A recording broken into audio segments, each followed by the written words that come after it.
if we were to use hourly work, frontline work as a baseline, you're talking about like 80 million-ish Americans. It's roughly one third to one quarter of most democracies. Like Canada, it's the same thing.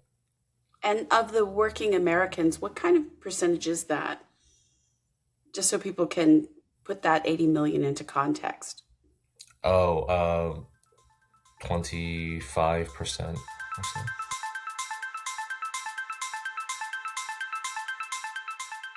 From healthcare aides and warehouse teams to retail and hospitality staff, millions of workers are navigating unpredictable schedules, complicated benefit systems, and life logistics that don't always line up neatly with the shift start time. As AI becomes more embedded in the workplace, an important question is emerging. How can these technologies truly support employees whose work and lives are less predictable? Our guest is Philip Chow, CEO and founder of Humanitas AI, whose work centers on how AI can be designed to better support frontline worker stability. We'll explore the real challenges these employees face, where traditional technology often falls short, and what HR leaders should be thinking about as AI becomes more involved in everyday work experiences. Philip, welcome to the AI+HI project. Thank you, Nicole. I'm so thrilled that you're here. You know how I feel about the work that you're doing. But before we get into technology, I want to start with the reality of frontline work and what employees are dealing with day to day. So, when you look at frontline work specifically, where do you see technology sometimes adding friction or risk instead of reducing it? Yeah, I mean, it's a great question. Like, if you think about the workforce today, people prefer to use SMS. On any given time, they may have like 8 to 10 work-related apps, EAP, and tools that they have to navigate. It's a mess. It's really, really hard, to juggle all these different things. They're not aligned, to be user-centric. It's almost like, especially if you have a second, third part-time job, then that number doubles or triple. Can you imagine like having 20 different apps because you have like two part-time jobs? It's wild. Yeah, and I think people don't realize how many frontline workers there are in the US and the number of companies that really depend on them, companies that people might not imagine. There's the ones that are sort of obvious, like the grocery stores. And then there's others where, like Delta has a tremendous number of frontline workers. Could you, for our audience, just really explain, the number of people who are actually frontline workers and who are also, in this technology transition? Yeah, well, I'll say that if we were to use hourly work, frontline work as a baseline, you're talking about like 80 million-ish Americans. It's roughly one third to one quarter of most democracies. Like Canada, it's the same thing. And of the working Americans, what kind of percentage is that? Just so people can put that 80 million into context. Oh, 25% or so. Yeah, so this is a frontline work is a lot of working Americans. And these roles often come with variable hours and changing schedules and tight margins for error in daily life. How do you think about the concept of worker stability? It's something that I've heard you speak about a few times, and it's a really different way of looking at this. And why is it a critical issue for this segment of the workforce? Yeah, I mean, there are three layers around that, right? It's like you have your relationship with work, your relationship with your family, and your relationship with your community as well. And depending on where you are and the type of work that you're in, you might not have the basket of support that you need to get by. Like childcare access is not really that big of an issue in Pittsburgh, for example, because most of the workforce are local, they have their moms and grandmas that can help with that. But then when you look into transportation, that is something that's make or break in a place like Pittsburgh. So depending on the geography that you're in, your own social economic circumstances, within your family unit, and also just what's available as like benefits offering, through your employer, it can be tough. And I think, the biggest challenge here when I think about stability is that as policy, changes, as you have kids, all these things compounds in ways that can make things really difficult for folks. You have about what 40% of Americans with less than $400, to their name for emergency expenses. And yeah, if you have like one life event, like your car breaks down on the way to work, and that's it, you get by. What happens when your kid is sick and your car breaks down, right? And it was right around end of August, and you spend a little bit more money on school supplies, than you typically have, right? That's where these instability happens, right? We don't really have an effective way, for people to access the safety nets, that we make available through, federal, state, and county. Um, and it's because of time. Time is the main constraint, for folks. Like when you are on the hourly clock, you're either working, getting to work, taking care of your loved ones, or passing up, and rinse and repeat. It's pretty tough. Yeah, and that just that the time that many hourly workers spend in commuting, as well. And I'm glad that you raised the point about many people don't realize that most Americans cannot withstand a $400 surprise.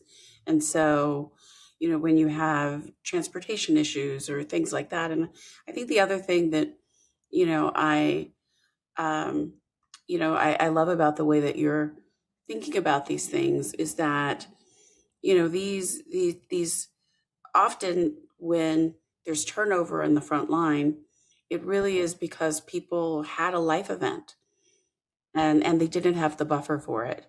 And it isn't, and it isn't that they don't want that job or they're not taking it seriously. They just can't get there and other things like that. So, when a if you could for us, when we're talking about frontline employees and how these minor disruptions have outsized effects, why can something like a missed bus or that late child, the late last minute childcare issue, have such a major impact on their overall livelihood? But then also, let's move into what does it mean for employers? When you get to work, you don't have to assume that your car may break down, right? You're talking about a population where they are 24/7 walking on thin ice, that everything they touch can break down at any moment, and they don't really have the resourcing, to manage that. So sometimes when you have two or more of these things that you and I may see as minor events, like whatever, a car breakdown, let's just call it AAA, I'll get by, right? I'll call Uber. For a lot of folks, they may be on a second strike already. It's like they've been late to call into work twice. And that in that moment of panic, what is that number again to call in? Right. So when things happen, a lot of people just ghost, right? They're like, can't cope with this anymore. Let me just figure out what I need to figure out, and then I'll try and get a job, afterwards. Right. So like in grocery, for example, 99% of the folks who no longer works there, they quit without notice. Meaning that at best, right, you have their local shift leader be like, yeah, for health reasons or family reasons, right? But you don't hear directly, from the folks. Most people just disengage, and that is the economy that we're in today. Hmm. And then what it means for the workplaces is that those unexpected employee breaks. It's like overtime goes up because I need to cover the shift, or I don't get to maintain the you know the cognitive memory of that person's knowledge of the store. I have to start over again, and so it's a real cost too for like this workforce instability is a real cost for companies that have a large number of frontline workers. Can you speak to what that is? Yeah, I mean, like for like a larger grocery chain, their total turnover cost averages around $4,500 to $5,000. For like a Goodwill, about 3,000. If you're talking about a like Blue Bottle, Starbucks, right, places with like highly trained baristas, it's about $7,000, per turn. That's But per my person to replace them. yes, per person to Mhm. replace them, right? A combination of like rehire, retraining, reskilling, and so on. But I would say that one of the bigger challenge for folks is that the core assumption that talent acquisition have to find a good candidate, find a person that doesn't have this kind of instability or risk in their lives beyond their ability to work. I think we have to change that mindset as well, because like it doesn't exist. Right? You have to work with what you have. I remember I was in a tier two city for some work and was right by university.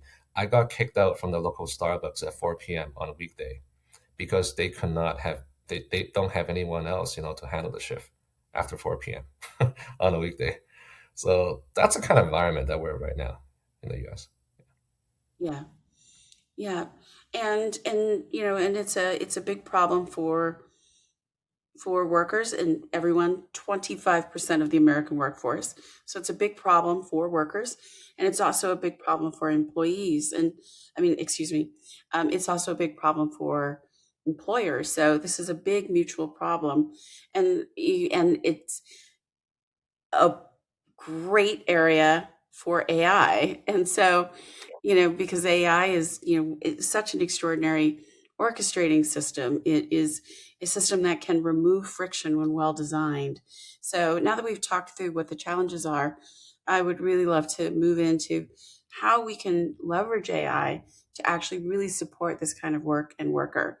So, Phil, what does it take to design AI systems that really account for these real world constraints that workers face outside the workplace?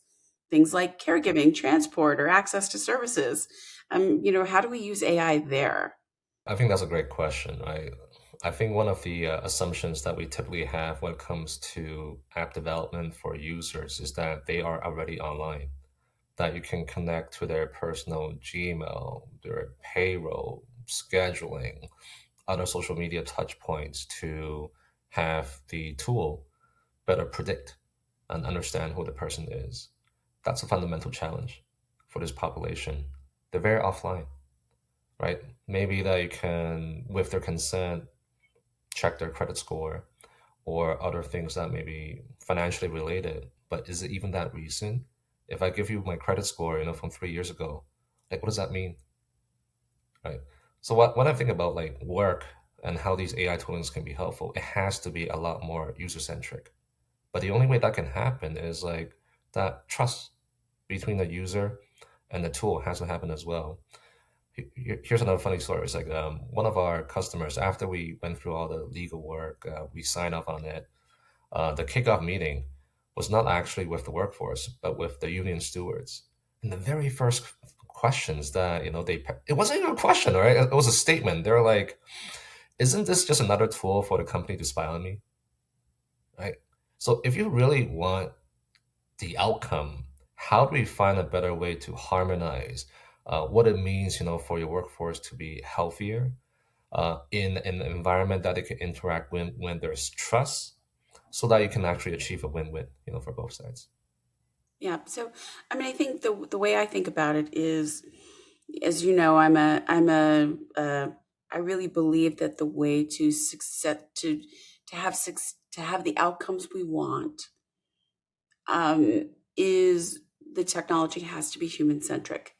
And so, users are actually just people, and in this case, they're the workforce, and how do we as technologists, develop these tools and design them in a way that they actually accomplish the individual and company goals. So it's sort of like it's a very human centric focused, and a lot of tools are built for efficiency, scale, and efficiency, and you know the and sometimes scales you know important, but sometimes there's the efficiency, the way that people think about it. Doing things, just doing them faster doesn't necessarily accomplish the goal. So, you know, for these kinds of systems, they if a system is in a more dynamic and less predictable environment, how what makes it work and what makes it not work. So I'll give you an example. Personalization for scheduling. That overtime cost is something that a lot of the employers are frustrated by, right? It's like, okay, we have folks with less hours, and then we have people with more hours. Why is it that on the weekends, the shift leader still assign the hours to someone that they know already have full time already, and now this will tie into overtime costs as well. But if you really like dig into it, what happens is that for the young person that just joined, the shift leader is like, well, I don't really know their schedule. I don't really know what's going on, right? That whenever I propose a time, they're like, well, I have this going on, I have this other part-time job. Whereas the person that's been there forever, they're like, yeah, I can take the hours, right? So a part of that is that information asymmetry, between the two sides in terms of what the employer understands, can predict about the person. And then the other side of this coin is that from the user's perspective, what else is going on, in their personal lives? And how do you actually find a way, to harmonize, the two things? And I think, the other piece I think that you're spot on about, right, is that you don't have one homogenized workforce, right? The lived experience, for a non-college youth, compared to a veteran, compared to a young single parent household, it's a different basket of needs. Like there's a reason why like traditional EAP, programs, first month activation, maybe you're lucky, you can get like 2 to 3% of folks to tap into that. Or with even more attractive, benefits like pet insurance, maybe like 8 to 10%. A big part of this is like the fight for a person's attention, trust, and whether that thing that was pushed to me as a user is actually relevant to my circumstances, right? One of the things that Google did back in the day when they first started, another multi-trillion dollar company, they're like, we have to be able to be useful for our users in terms of a search query with the first couple seconds. If we don't do that, we fail, right? Yet when I think about the extension of employer tools for things that may be benefits and health related, maybe because of like their pricing structures and incentives, is actually a negative experience, all around, right? That, it's painful, to try and get people to know something that may be useful for them. And then on the other side as well, you don't actually want to push too hard on these things, right? Because it might drive up costs. And the biggest challenge, though, is that because the workforce is constantly changing, right? You're talking about like 50 to 150% turnover, depending on the industry segment that you're in. It's almost like playing whack-a-mole. It's like, what is that basket of needs, that I can, from an employer perspective, invest in my workforce? And that's an ever-evolving question. The job market is evolving faster than ever. Are your talent strategies keeping pace? Join us in Dallas, Texas, April 19th until the 22nd at SHRM Talent 2026 and dive into AI integration, essential skills, development, and the future of work. Learn more at shrm.org/talent26-podcast. Some days it feels like you're just running to keep up. With SHRM, you set the pace and you stay ahead. SHRM membership now gives you access to business intelligence, advanced benchmarking, and in-the-moment support from HR experts. Rely on SHRM because if it's a work thing, it's a SHRM thing. I want to double click a little bit on worker stability. I've heard you talk about that, but it's interesting because when you speak about it as a strategic issue for not just a company but also a country, what is the connection, or how would you define worker stability, and how does that affect things like retention, engagement, productivity, profitability? Could you lay that out for our audience? Yeah, mostly my framework is like a little bit of Maslow's hierarchy, with the physiological and psychological safety as the bottom layers, but also just more broadly around social determinants of health, right? Financial health, physical and mental health. And the challenge is that when we think about a worker's needs, like if you're higher income, probably you have, the financial buffer to pay and address things that may be affecting you and your household. Whereas if you're someone that may have very limited means, like a couple $100, of savings to your name, and you don't really have any family support, you're in a tough place, right? Where every single thing that you're trying to navigate, if something breaks, right, there's no one there, that can, provide, support for you. And a big part of this ties into the behavioral health aspect as well, right? If that's a mindset, if you're in a survival mindset 24/7, how do you actually be productive at work, right? Now this might be a little bit spicy, what I'm going to say, right, is that just We from like my, spicy. yeah, like from my frontline, interactions with many of the folks, their relationship with work is not to thrive and prosper and not to, go through the managerial training. It's survival. Like, what is the minimum I need to do to not get fired? Because I'm distracted by all these other fires that's going on in my personal life. Right. And I just don't want it to be based on luck, where if you're lucky and you have a shift leader, a colleague, in some places, if they still have like HR business partners at the store or warehouse level, if you're lucky and you have someone that can actually help you navigate the 360 pages well-being guide, through Walmart, okay, you can get by. But what if you're unlucky? Right. I just don't think people's well-being should be based on luck. Yeah, I agree. And the at at our first AI+HI project, we had someone come in from paidleave.com.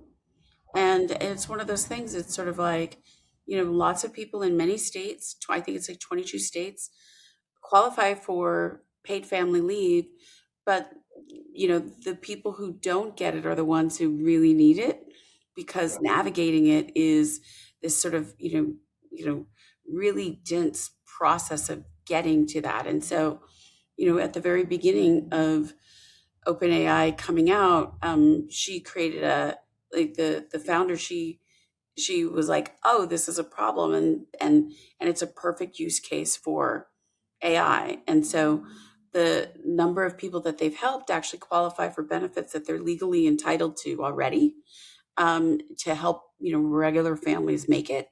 It's kind of amazing. And so I think another important population here is sort of like frontline workers.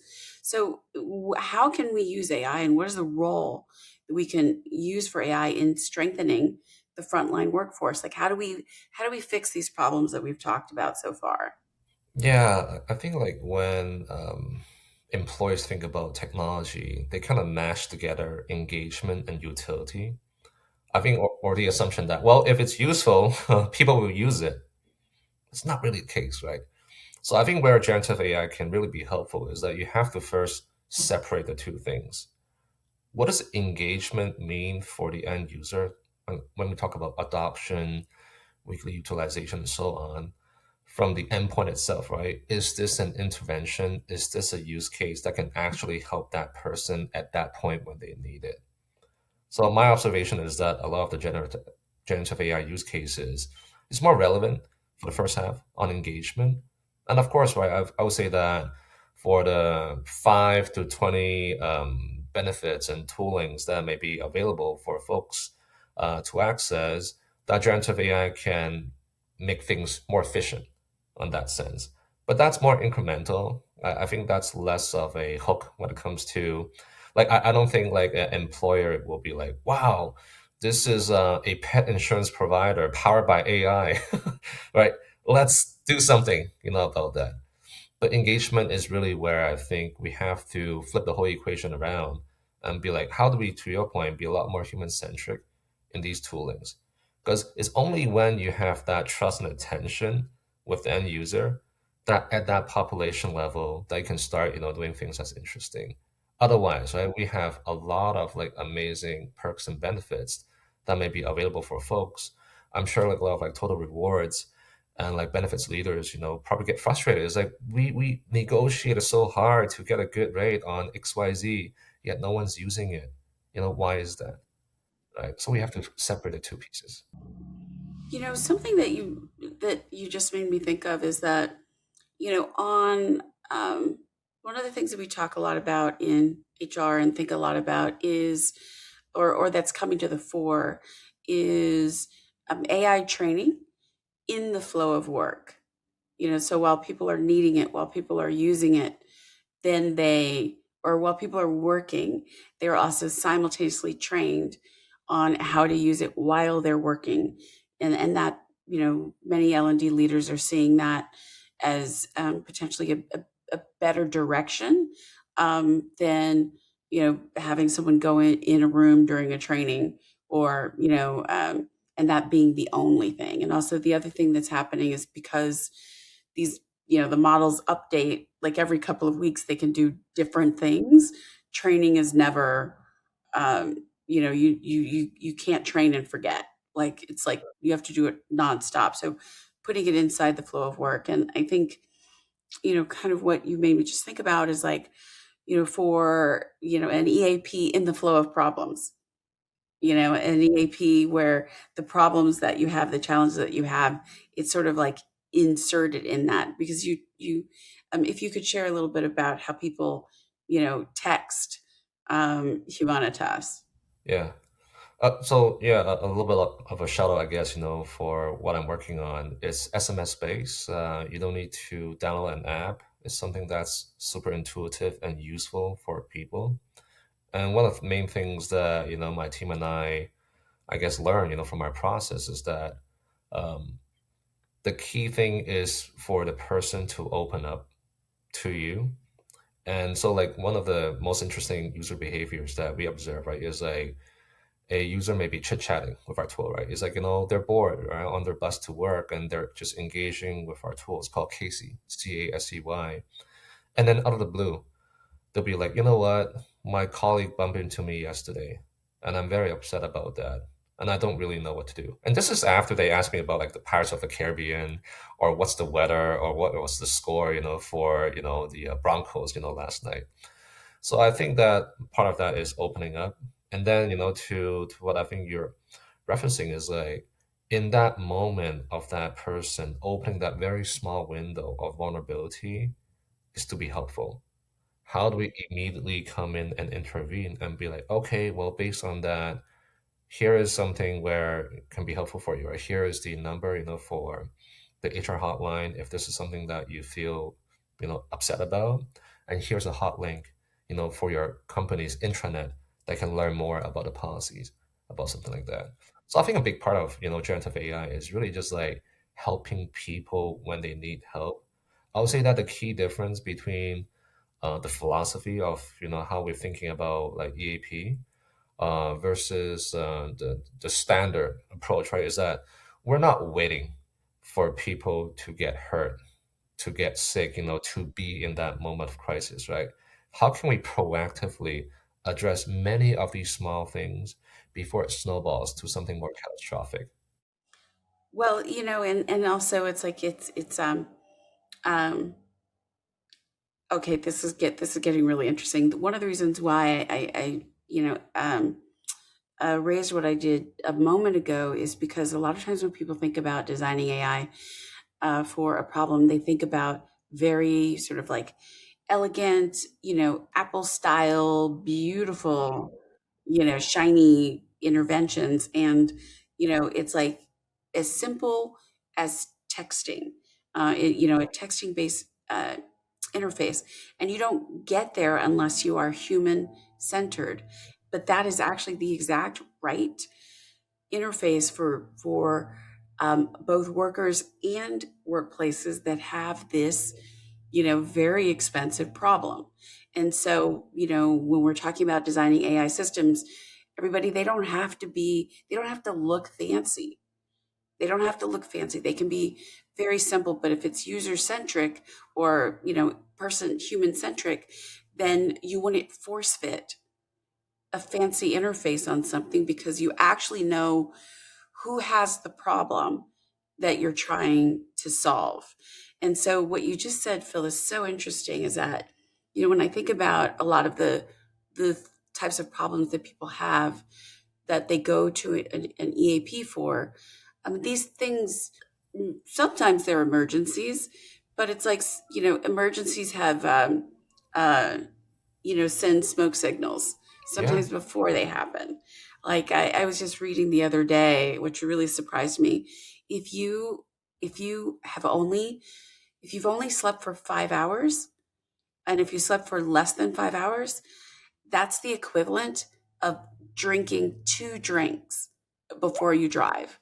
So if you are a, if you are a if you're a forklift driver or something like that. But the reason why you didn't get enough sleep is because you didn't have childcare, or there was an emergency, or you had to get up earlier to get to work because your car broke down, so you had to take the bus. So it's like all of this stuff is connected, and so this idea of being able to get more predictive about helping people before it's an actual emergency, like that's really the power of this technology. But that brings us back to trust and privacy, and people need to know that um, that this technology will be beneficial for them. So one of the things you found is like you're actually outside of the organization. You don't sit inside the organization. Could you speak to trust with that, and why that makes a difference? Yeah. Well, I think for us, we're almost like a health tool, a social determinants of health tool, for folks to navigate, and that the persona for what we have, it's like a good neighbor, right? It's like I'm not your doctor, but I'm also not your friendly, employer, AI bot, right? I'm just someone that you can talk to, that can do a little bit more homework in terms of what you're going through to get the help that you need when you need it. And yeah, we sit outside the company stack, so it's not a single sign-on. So what that means is that when a person first texts our tool and that we verify with like a worker ID or their work email address, and then we double check with the employer after the fact. But means that there is no PII that's exchanged, between the employer and us. But that also means that, of course, it hits our adoption numbers. For our audience, Yeah. what is PII? Yeah, it's like your private identifiable information. So things that's like your name when you first join a company, etc. We don't touch any of that. So the main premise for us is that how do I incrementally earn the trust and attention, of the end user and provide value to them? And value is not like, oh, based on your address, here are 8,000 resources, for you to figure out what's going on. We actually have cherry picked, 28 endpoint partners and counting for what we do, right? Our goal is to be like the Costco, for the care economy. How do we systematically change the incentives between people that can benefit from XYZ to their providers? So that, when it comes to employers today, right, they're burdened by, it's like what's your total population? What is the percentage of your workforce that may use that? And then the vendor will price that as a fixed cost on a monthly basis to justify the infrastructure that they have. It makes no sense, right? What really should happen is that let's just help people with what they need when they need it, but be very, very agile because needs will change, right? And I feel sympathetic, right, to these endpoint solution providers. Like today, they have to do three things. They have to provide a service. They also have to do that nasty custom integration with that employer A that'll be very different from employer B and so on. And also the marketing. How would Jim the cashier at that retailer know about this? What if we can solve two and three for them? What if the only thing that our partners have to do is provide quality services? So that's kind of the paradigm for what we're doing. Yeah, I think the real paradigm shift, are things like, you know, how do we really transform how employees access these services in a way that's really truly beneficial, really truly predictive, and also, solves the problems that the workplace, that the company and the workplace, HR teams have. When you do what you just said, Nicole, right? But you do that at the same time across the entire population or most of the people in their population in the workforce, that is when you actually see that material change in retention, in claims, in absenteeism, right? Like no one will disagree that if you have a pet and you have a pet insurance, that it'll be good, for the person's, well-being. The challenge is that not everyone in your workforce, has a pet, right? So I think when it comes to like, especially the benefit side of things, it's always that chicken or the egg, right? It's like, will this intervention move the needle on the very material costs that we have been investing into this? But if we take a step back and be like, hey, there's an approach where we can basically flood the entire workforce and directly help them address the top 2 or 3 things that they are personally struggling with. Of course, all these numbers that the employer cares about matters, right? Like our challenge never is with, HR leaders, right? They love what we do. But how do you package this in a way where it can survive, the CFO, as well? Yeah. Well, so many, we're really in the transition of this. And so I think we're going to see organizations, get more insight on how to solve these problems. But, we like to have our last question be, for people who are listening today, what's one shift in thinking that could help employers, better support frontline workers as AI is becoming more integrated into workplace systems? Well, I think the most relevant thing with generative AI is that it can actually help any employers of any size to take a value-based approach of how they're investing in the workforce. It's no longer about like, well, this is the right thing to do, this is a good thing to do. No, this can be good for business, and we don't need to like commission McKinsey or some consultancy to do like a 2-year study to prove a point on that. We can be way more agile, right? With the capabilities of these tools today and how we're approaching engagement, separating that, from utility, right? What we see is that we're enabling employers to be able to invest in their workforce in a way with evidence-based outcome as easy as buying ads. And that's exciting. Yeah. Well, great. That's it for this week's episode. A big thank you to Phil for sharing your experiences and insights with us. And everyone, thanks for joining the conversation, and we'll catch you next time. Did you know our podcast is only one part of the AI+HI project? We also host an annual event featuring visionaries from the worlds of business, tech, and HR. Plus, we publish a weekly newsletter that includes topical articles and the latest research from SHRM, all to help you stay ahead of the trends. To sign up, just make your way to shrm.org/AIHI. And you can also follow SHRM on social media for even more clips and stories. Like, share, and tell us how you're innovating towards a brighter future. SHRM.